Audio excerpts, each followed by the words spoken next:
Matius pasal 2. Orang-orang Majus dari timur. Sesudah Yesus dilahirkan di Betlehem di tanah Yudea, pada zaman Raja Herodes, datanglah orang-orang Majus dari timur ke Yerusalem dan bertanya-tanya, di manakah dia, Raja orang Yahudi yang baru dilahirkan itu? Kami telah melihat bintangnya di timur, dan kami datang untuk menyembah dia. Ketika Raja Herodes mendengar hal itu, terkejutlah ia beserta seluruh Yerusalem. Maka dikumpulkannya semua imam kepala dan ahli Taurat bangsa Yahudi. Lalu dimintanya keterangan dari mereka, di mana Mesias akan dilahirkan. Mereka berkata kepadanya, di Betlehem di tanah Yudea. Karena demikianlah ada tertulis dalam kitab Nabi. Dan engkau Betlehem, tanah Yehuda, engkau sekali-kali bukanlah yang terkecil di antara mereka, yang memerintah Yehuda.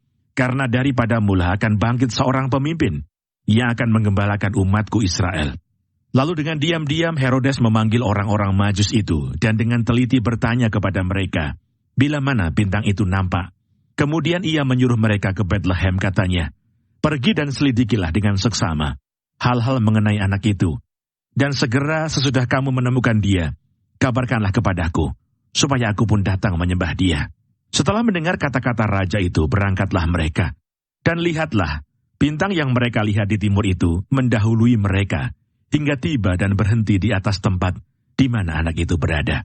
Ketika mereka melihat bintang itu, sangat bersukacitalah mereka. Maka masuklah mereka ke dalam rumah itu, dan melihat anak itu bersama Maria ibunya, lalu sujud menyembah dia. Mereka pun membuka tempat harta bendanya, dan mempersembahkan persembahan kepadanya, yaitu emas, kemenyan, dan mur. Dan karena diperingatkan dalam mimpi, supaya jangan kembali kepada Herodes, maka pulanglah mereka ke negerinya melalui jalan lain. Penyingkiran ke Mesir.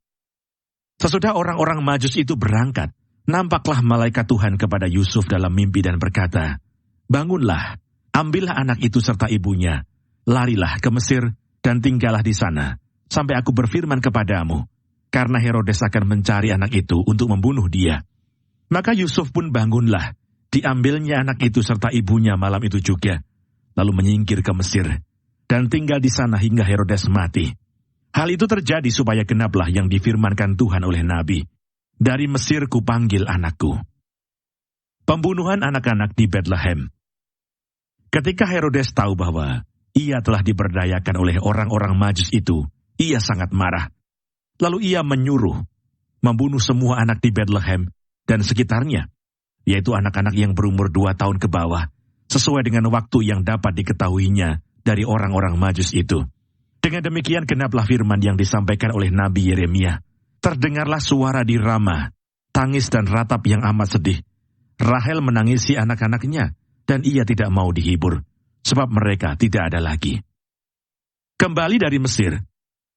Setelah Herodes mati, nampaklah malaikat Tuhan kepada Yusuf dalam mimpi di Mesir katanya, bangunlah, ambillah anak itu serta ibunya, dan berangkatlah ke tanah Israel, karena mereka yang hendak membunuh anak itu sudah mati. Lalu Yusuf pun bangunlah, diambilnya anak itu serta ibunya, dan pergi ke tanah Israel. Tetapi setelah didengarnya bahwa Arkelaus menjadi raja di Yehuda, menggantikan Herodes ayahnya, ia takut ke sana. Karena dinasihati dalam mimpi, pergilah Yusuf ke daerah Galilea. Setibanya di sana ia pun tinggal di sebuah kota yang bernama Nazaret. Hal itu terjadi supaya genaplah firman yang disampaikan oleh nabi-nabi, bahwa ia akan disebut orang Nazaret.